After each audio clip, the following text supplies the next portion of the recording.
اللہ جل جلالہ وتم برہانہ وعظم شانہ کی حمد و ثنا کے بعد اس کے پیارے حبیب امام الانبیاء سرکار دو عالم صلی اللہ علیہ وآلہ وسلم کے حضور قصیدہ مدہ شریف کی صورت میں حدیہ عقیدت پیش کرنے کے بعد میں نے آپ کے سامنے سورہ اعلیٰ کی آیت نمبر 10, 11, 12 اور 13 یہ چند آیات مبارکہ تلاوت کرنے کا شرف حاصل کیا. اس مناسبت سے کہ یہ آیات مبارکہ سیدنا عثمان غنی ذوالنورین رضی اللہ تعالیٰ عنہ کے متعلق نازل ہوئی اور آپ کے اندر اللہ نے جو سب سے اعلیٰ وصف رکھا تھا وہ تھا امن والا, کہ آپ امن کے سفیر تھے, امن کے نمائندہ تھے. آپ کے شان کے متعلق گزشتہ جمعہ المبارک کو بھی کچھ نہ کچھ عرض کیا تھا, وہ آپ کی سخاوت میں تھا. اور آج کیونکہ معاشرے کو امن کی ضرورت ہے, کیونکہ آج ہمارے سیاستدان ایک دوسرے کو حملہ کرنا, ایک دوسرے کو گالی گلوچ کرنا, اپنے جو ان کے نمائندے ہیں ان کو بھڑکانا, دوسرے کے خلاف استعمال کرنا, اس کو بڑا فخر سمجھتے ہیں. اور اس وقت جناب ہماری سیاست کا محور یہی چیز ہے اور وہ اسی کو کامیابی سمجھتے ہیں.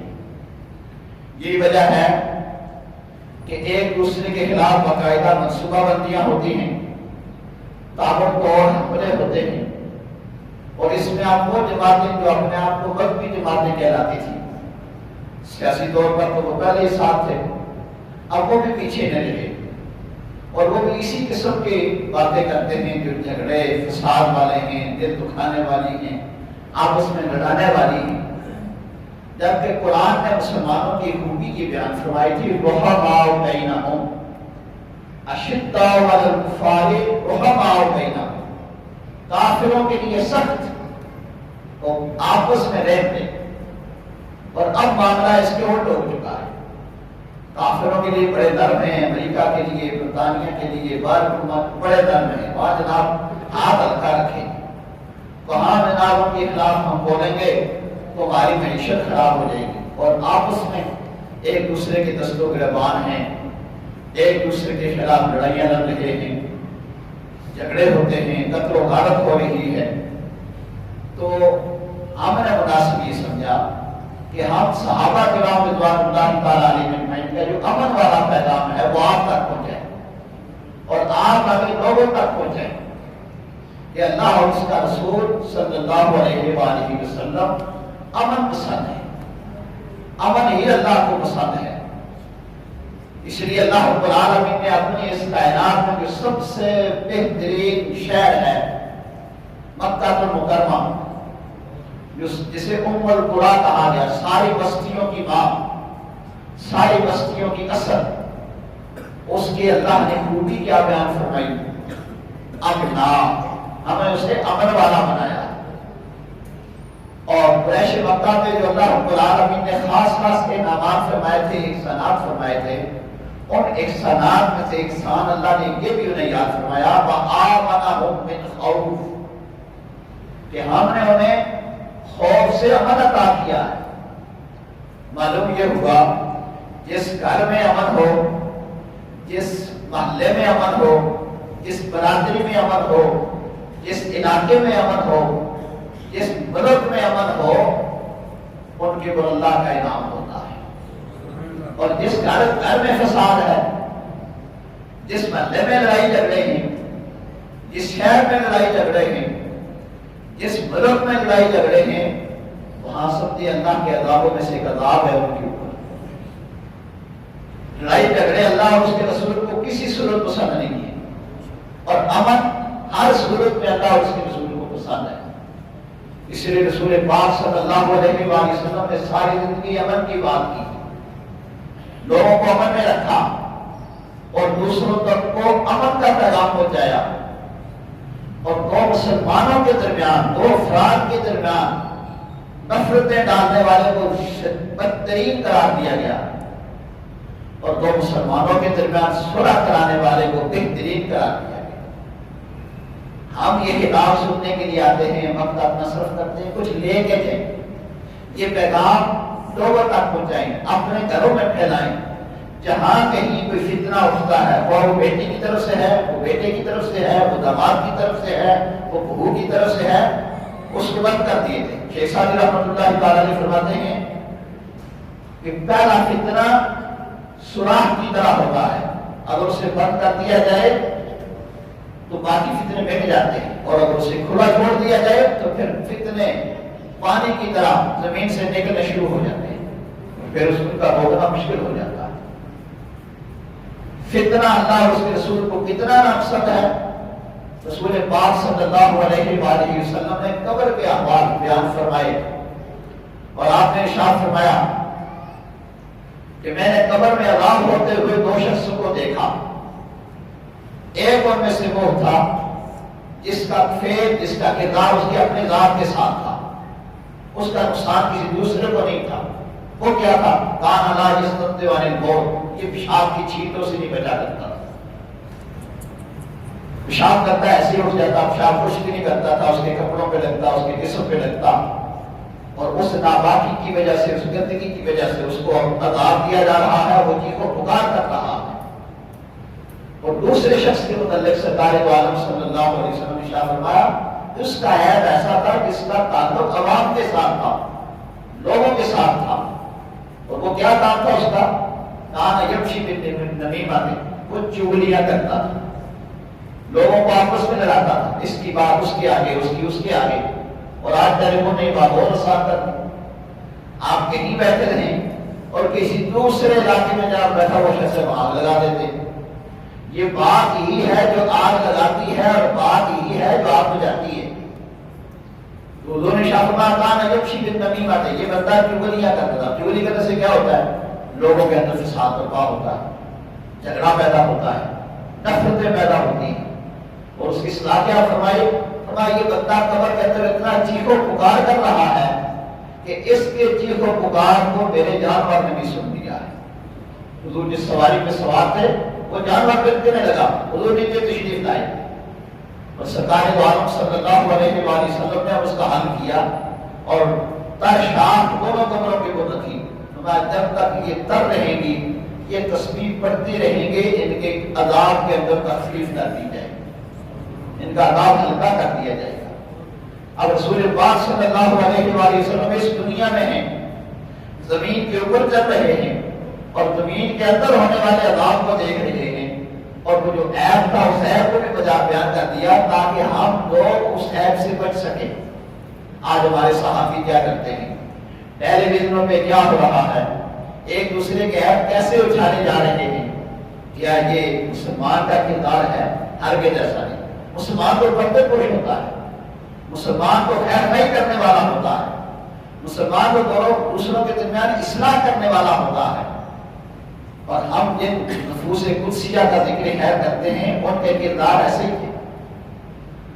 آج سے چند سال پہلے ہماری جو مقتدرہ تھی، جو حکومت کے پیچھے حکومت کرنے والے ہوتے ہیں، آپ ان کو سمجھتے ہیں، انہوں نے علماء کے لیے ایک نئے عمل طے کیا تھا کہ کوئی عالم کسی دوسرے مذہب کے اوپر اٹیک نہیں کرے گا، کسی کا نام لے کر اس کو برا بھلا نہیں کہے گا، کوئی کسی کے خلاف بات نہیں کرے گا۔ ہم نے آمین کہا، ہم نے کہا ملک پاکستان کی خاطر ہم کسی کا نام لے کر اس کو برا بھلا نہیں کہتے، ہم نے اس ملک پاکستان کے تحفظ کے لیے اس کو قبول کیا، اور ہمارے پر یہ ظلم و زیادتی کی ہوئی جو اب تک جاری ہے، ہمارے پاس اسپیکروں کو بند کیا گیا صرف اس نام پہ، جناب آپ کی تقریر بات کر جاتی ہے، لوگوں کے اندر انتشار پھیلتا ہے۔ میرا سوال یہ ہے، یہ جو سیاسی تقریریں ہوتی ہیں کیا ان کے اسپیکر بند ہوتے ہیں؟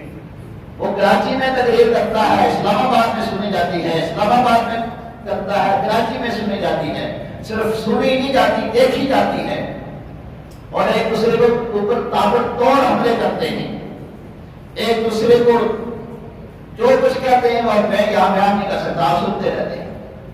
تو یہ قانون کے لیے کیوں نہیں؟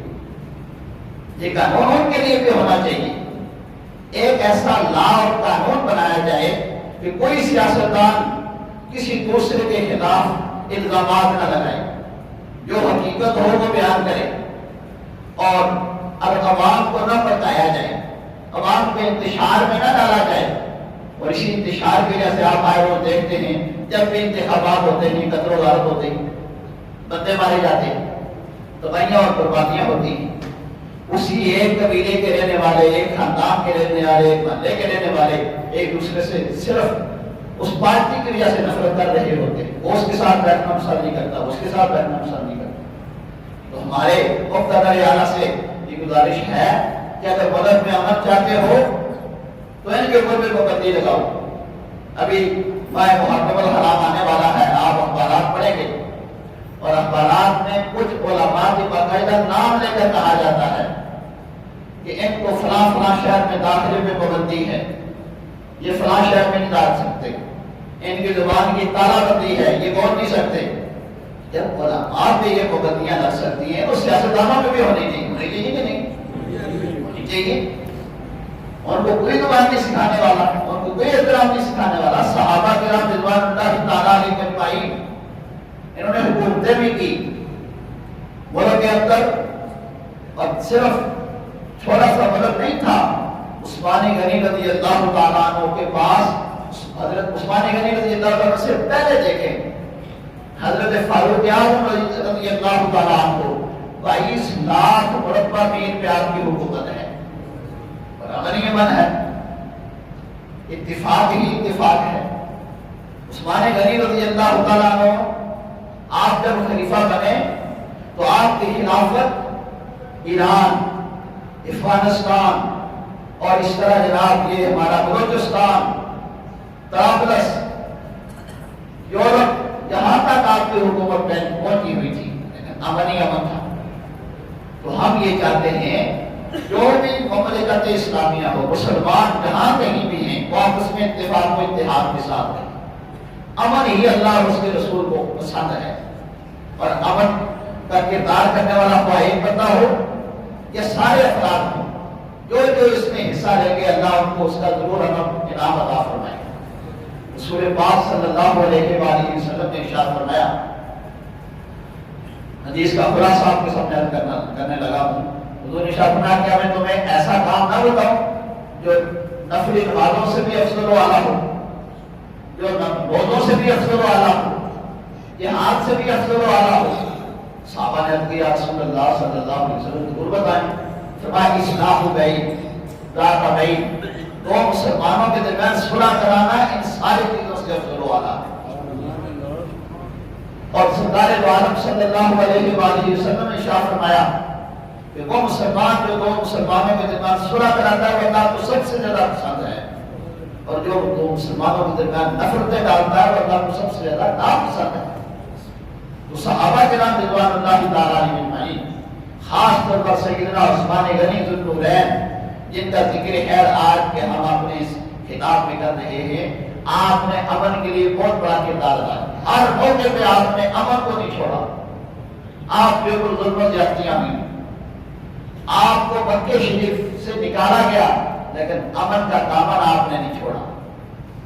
آپ نے ہمیشہ امن کو لوگوں تک پہنچایا، امن کے سفیر بنے رہے، یہاں تک کہ روایت کریمہ میں نے آپ کے سامنے تلاوت کی، یہ مدینہ المنورہ میں نازل ہوئی، اور اس کا شان نزول یہ ہے کہ مدینہ شریف میں ایک انصاری صحابی نے حضور کی بارگاہ میں آ کر اپنی عرض پیش کی کہ میرے گھر کے ساتھ جس آدمی کا باغ ہے اس کی کھجوروں کی ٹہنیاں میرے گھر کے اوپر جھکی ہوئی ہیں، ہوا چلتی ہے، کھجوریں میرے صحن میں گرتی ہیں، اور وہ بندہ بغیر اجازت میرے گھر میں گھس جاتا ہے اور میری پردہ دری ہوتی ہے، اور میرے گھر سے وہ اپنی کھجوریں اٹھا کے لے جاتا ہے۔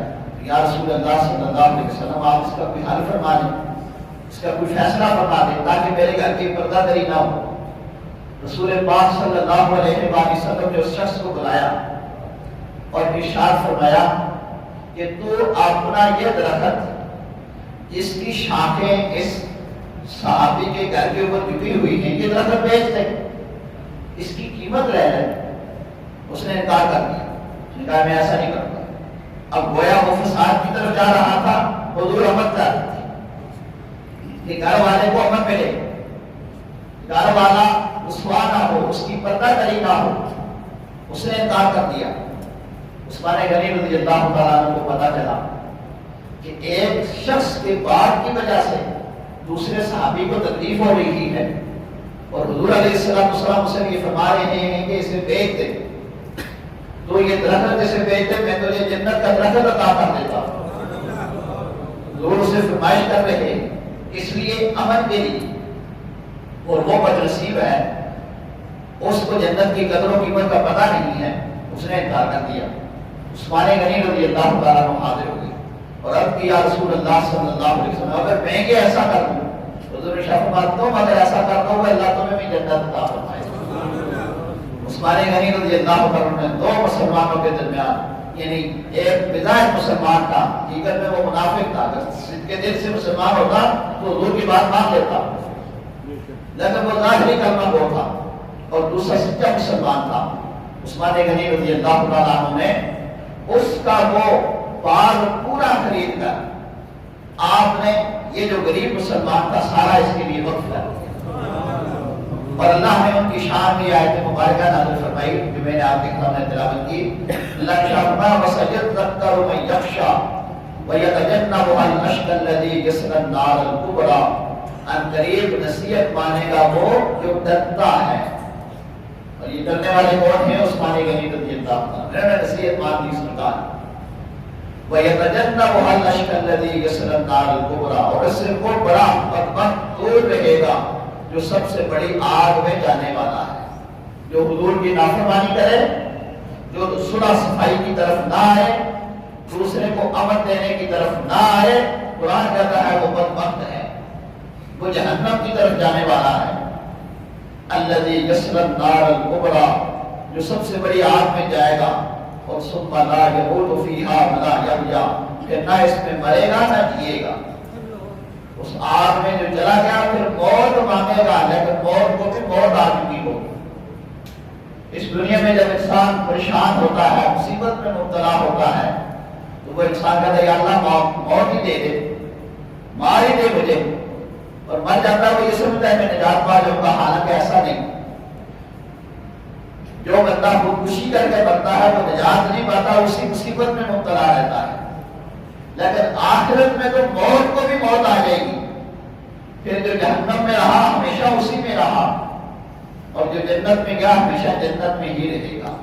اللہ ہم سب کو جنت عطا فرمائے اور ہم کو صلح والے کام نصیب فرمائے۔ حضرت عثمان غنی رضی اللہ تعالیٰ عنہ کو آپ نے صلح کا جو دوسرا کردار ادا کیا، وہ بھی میں نے گزشتہ جمعہ المبارک وقت کیا تھا، صرف یاد دہانی کے لیے، کہ بیر روما جہاں سے مسلمان پانی لینا چاہتے تھا، وہ ایک یہودی کا وہ پانی دینے کے لیے تیار نہیں تھا، اور مسلمانوں کے لیے اور کوئی حال نہیں تھا کہ پانی بھی۔ عثمان غنی رضی اللہ تعالیٰ عنہ نے وہ کنواں خرید کر مسلمانوں کے لیے وقف کر دیا، اور سرکار دو عالم صلی اللہ علیہ وآلہ وسلم نے اس پہ بھی انہیں جنت کا انعام عطا فرمایا۔ اور جو اتنے بڑے بڑے کام کرتا ہے اللہ اسے انعام بھی اتنا بڑا ہی عطا کرتا ہے۔ اس لیے رسول پاک صلی اللہ علیہ وآلہ وسلم نے شاہ فرمایا لِكُلِّ نَبِيٍّ رَفِيقٌ وَرَفِيقِي فِي الْجَنَّةِ عثمان، فرمایا جنت میں ہر آدمی کا کوئی نہ کوئی رفیق ہوگا، کوئی نہ کوئی پڑوسی ہوگا، کوئی نہ کوئی ہمسایہ ہوگا، فرمایا میرا رفیق عثمان ہوگا جنت۔ اتنی بڑی شان ہے۔ دنیا میں اگر کوئی آدمی کسی اچھے کا ہمسایہ بن جائے تو اس کے لیے اتنا بڑا انعام، تو جو جنت میں سرکار کا جس کو قرب نصیب ہو جائے اس کا کیا کہنا؟ اس کے لیے تو صحابہ تمنا کیا کرتے تھے، چاہتے ہی یہ تھے۔ حضرت ربیعہ رضی اللہ تعالیٰ عنہ کی عادت مبارکہ یہ تھی کہ تہجد کے وقت اٹھ کر حضور کو وضو کرایا کرتے تھے، حضور کے سامنے پانی پیش کرتے، حضور جب ہاتھ مبارک ہوتے تو یہ پانی ڈالتے، پاؤں مبارک ہوتے تو یہ پاؤں دھوتے بھی اور پانی بھی ڈالتے۔ رسول پاک صلی اللہ علیہ وسلم کا دریائے رحمت کے ہوش میں آیا، اور سرکار نے تہجد کے وقت ارشاد فرمایا سر یاد دیا، تو بھئی آج مانگو کیا مانگنا چاہتے ہو؟ ہماری خدمت کرتے ہو جو اللہ اور اس کے رسول کی دین کی خدمت کرتا ہے، اللہ کے پیاروں کی خدمت کرتا ہے، کبھی محروم نہیں رہتا۔ سل یا ربیہ، ربیہ مانگو، کیا مانگنا چاہتے ہو؟ تو حضرت ربیہ رضی اللہ تعالیٰ عنہ نے کی اسألک مرافقۃ فی الجنہ، یا رسول اللہ میں جنت میں آپ کا ساتھ چاہتا ہوں، یا رسول اللہ میں جنت میں آپ کا ساتھ چاہتا ہوں۔ معلوم ہوا صحابہ کا یہ عقیدہ تھا کہ رسول پاک صلی اللہ علیہ وآلہ وسلم کو اللہ نے جنت کا مالک بنا دیا۔ حضور کسے چاہیں جنت عطا فرما دیں۔ مالک کونین ہیں وہ پاس کچھ رکھتے نہیں، دو جہاں کی نعمتیں ہیں ان کے خالی ہاتھ میں۔ اور اللہ تعالیٰ فرماتے میں تو مالک ہی کہوں گا کہ وہ مالک کے حبیب، کہ محبوب و مبلغ میں نہیں میرا تیرا، کہ آپ مالک کے حبیب اللہ کے محبوب ہیں، اور اللہ ساری کائنات کا مالک ہے۔ جب اللہ ساری کائنات کا مالک ہے تو اللہ نے اپنے محبوب کو بھی مالک بنا دیا ہے، جسے چاہتے ہیں جنت عطا فرما دیتے ہیں۔ تو حضور کی رفاقت حضرت ربیہ رضی اللہ تعالیٰ عنہ وضو کرا کے مان رہے ہیں، یا رسول اللہ آپ کی رفاقت چاہتا ہوں، جنت میں آپ کی رفاقت مل جائے، ادھر تمنا ہو رہی ہے، اور ادھر حضرت عثمان غنی کو سرکار بشارت دے رہے ہیں، رفیقی فی الجنہ، عثمان تم جنت میں میرے رفیق ہو۔ اور یہ وہ انعام ہے جو اللہ نے حضرت عثمان غنی رضی اللہ تعالیٰ عنہ کو ایسا انعام عطا فرمایا، کائنات میں اس کی اور کوئی مثال نہیں ملتی، اور وہ انعام ہے ذوالنورین۔ یہ کا معنی ہوتا ہے والا، اور نورین دو نوروں والا۔ عثمان غنی رضی اللہ تعالیٰ عنہ کے نکاح میں نبی پاک صلی اللہ علیہ وآلہ وسلم نے اپنی پہلی بیٹی عطا فرمائی، اور جب وہ رخصت ہو گئی، ان کا انتقال ہو گیا، پھر دیکھا عثمان غنی رضی اللہ عنہ پریشان ہیں، تو رسول پاک صلی اللہ علیہ وسلم شاہدہ عثمان پریشان کیوں؟ یا رسول اللہ میری رفیقہ حیات، آپ کی صاحبزادی میری زندگی سے ختم ہو گئی، دنیا سے رخصت ہو گئی، میں اس لیے پریشان ہوں۔ تو حضور نے شاہدہ میں تمہیں پریشان نہیں دیکھ سکتا، میری دوسری بیٹی رقیہ ہے، آپ ان کے ساتھ شادی کر لیں۔ سرکار دو عالم صلی اللہ علیہ وآلہ وسلم نے اپنی دوسری بیٹی بھی حضرت عثمان غنی ذوالنورین رضی اللہ تعالیٰ عنہ کو عطا فرمائی، اور جب ان کا انتقال ہو گیا تو رسول پاک صلی اللہ علیہ وآلہ وسلم نے ارشاد فرمایا اگر میری 40 بیٹیاں بھی ہوتی تو یکے بعد دیگرے تمہارے نکاح میں دے دیتا۔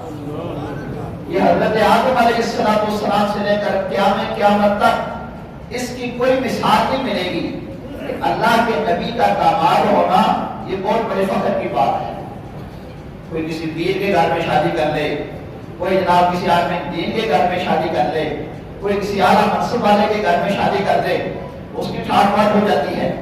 جو امام الانبیاء کے گھر میں شادی کرے، اور پھر ایک ملی دو، اور پھر ہم اپنے اور معاشرے کو دیکھیں جہاں ہم اپنی ایک بیٹی کو پیار دیتے ہیں، بعد میں پتا چلتا ہے یہ تو وہ نہیں تھے جو ہم سوچ رہے تھے، اور تنگ آ جاتے ہیں، رشتے توڑنے تک بات پہنچ جاتی ہے، اور اگر دوسرے رشتے کا مطالبہ کرتے ہیں اگر جناب پہلے ہی کافی ہے۔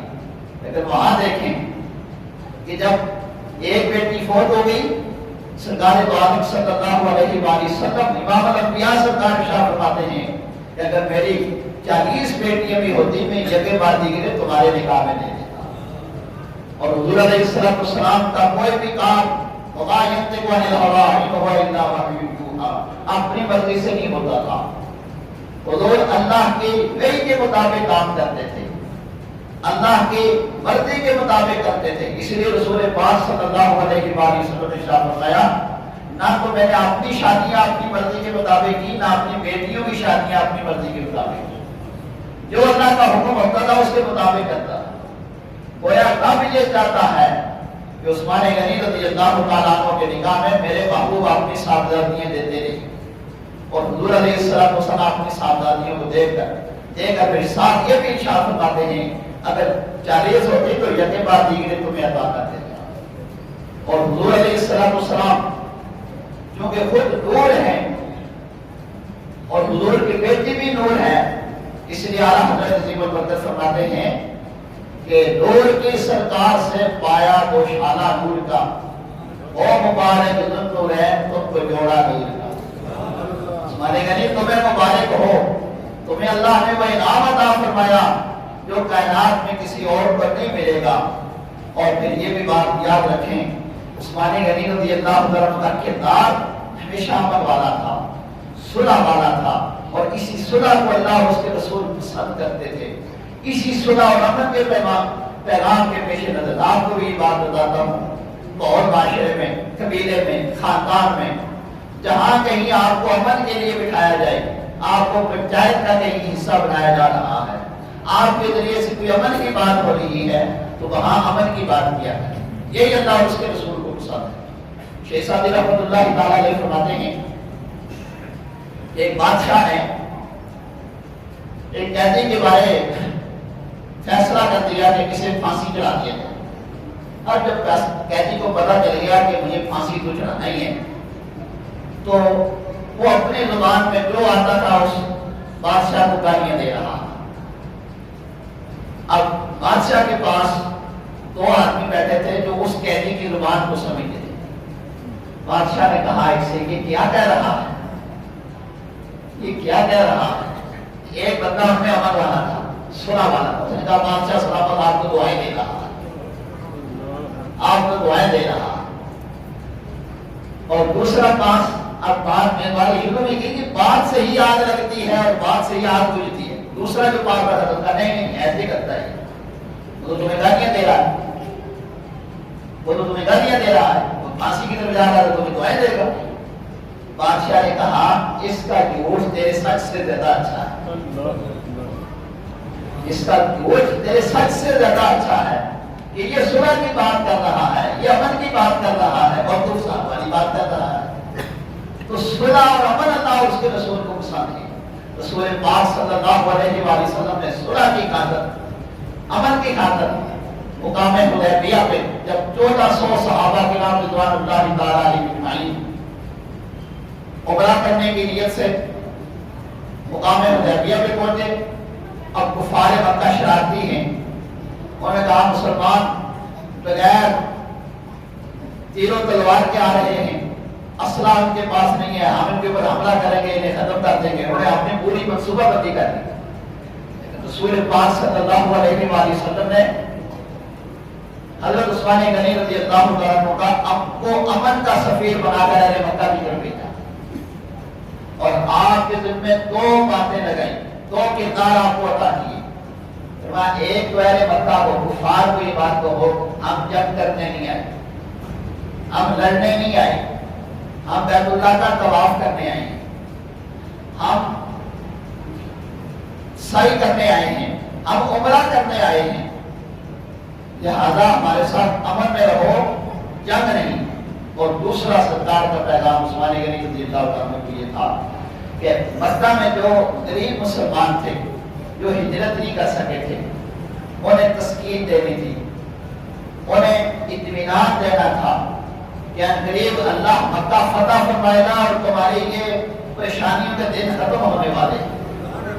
عثمان غنی رضی اللہ عنہ سرکار کے یہ دو پیغام دے کر جب مکہ میں پہنچے تو مشرکین مکہ نے آپ کا راستہ روک لیا اور اپنے پاس روک لیا کہ ہم آپ کو جانے نہیں دیں گے۔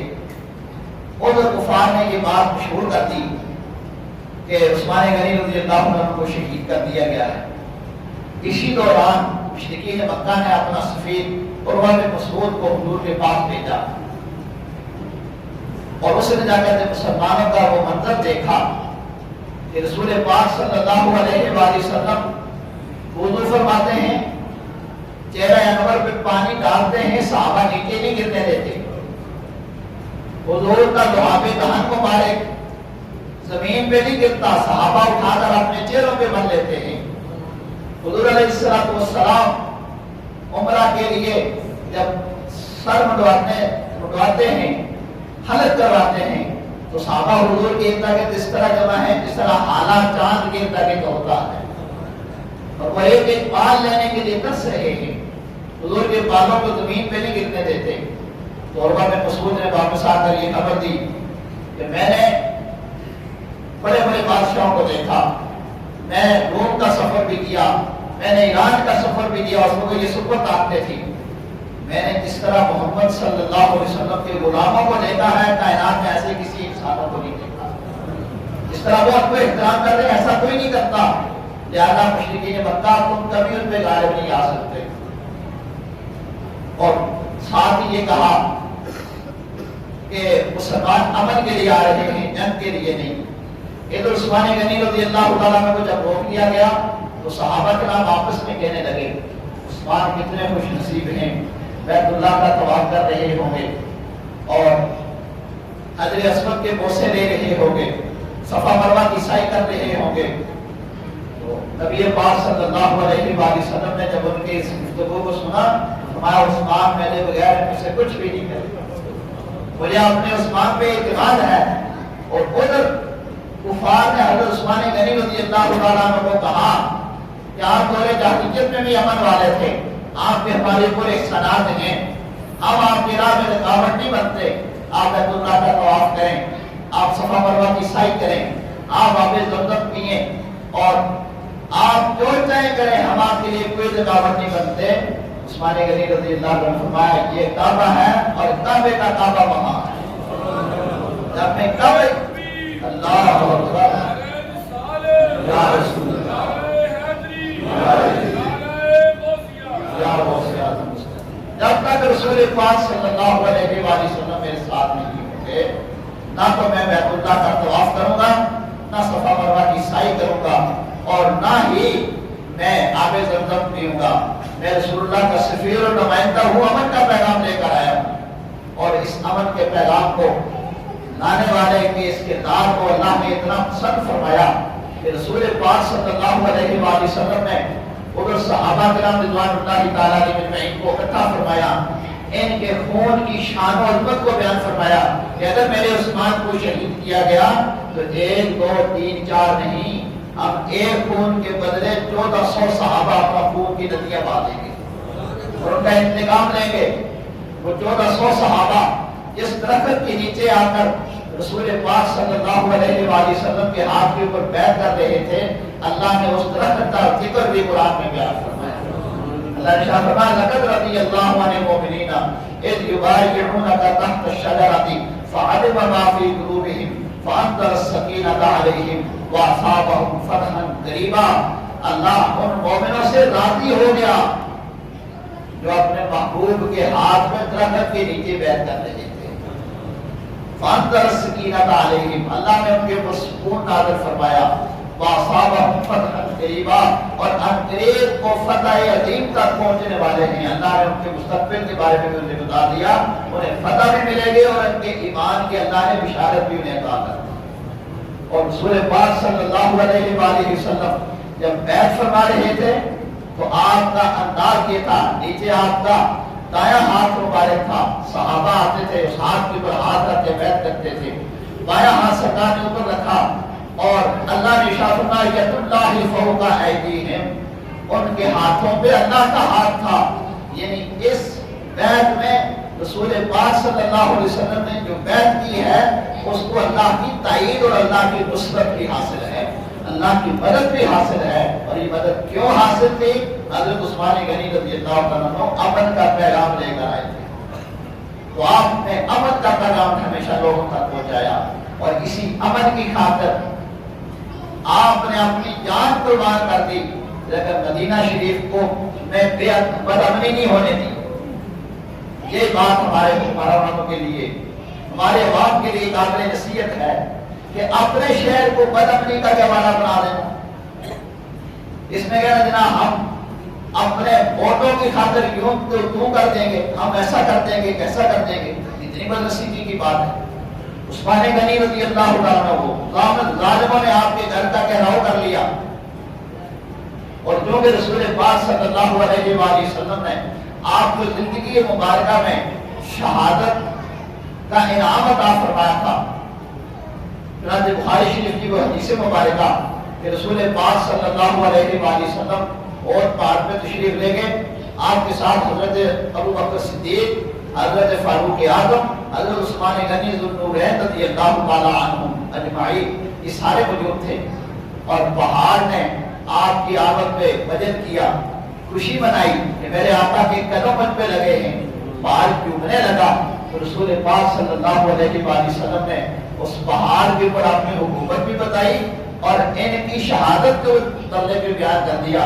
تو میں اس وقت یا جبالو انما علیک نبی و صدیق و شہیدان، میں اور پہاڑ ٹھہر جا، تیرے پر ایک اللہ کے نبی ہیں، ایک صدیق ہیں اور دو شہید ہیں. ان کی زندگی میں ہی ان کو شہادت کے بارے بتا دیا تھا.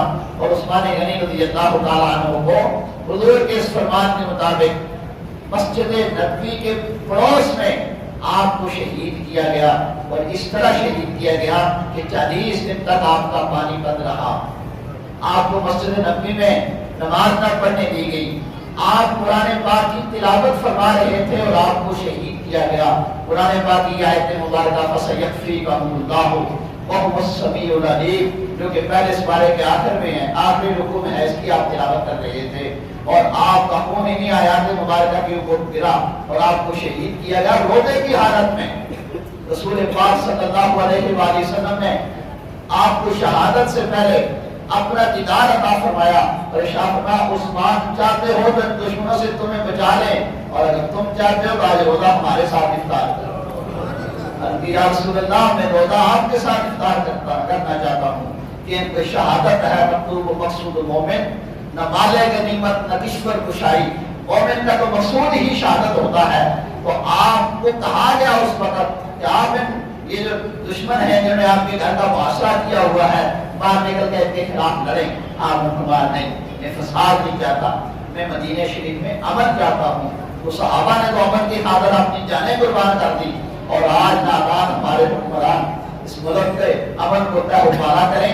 اللہ رب العالمین ہمارے حکمرانوں کو ہدایت نصیب فرمائے اور ان نفوس قدسیہ کے نقشے قدم پر ہمیں چلنے کی توفیق نصیب فرمائے. وآخر دعوانا الحمدللہ رب العالمین.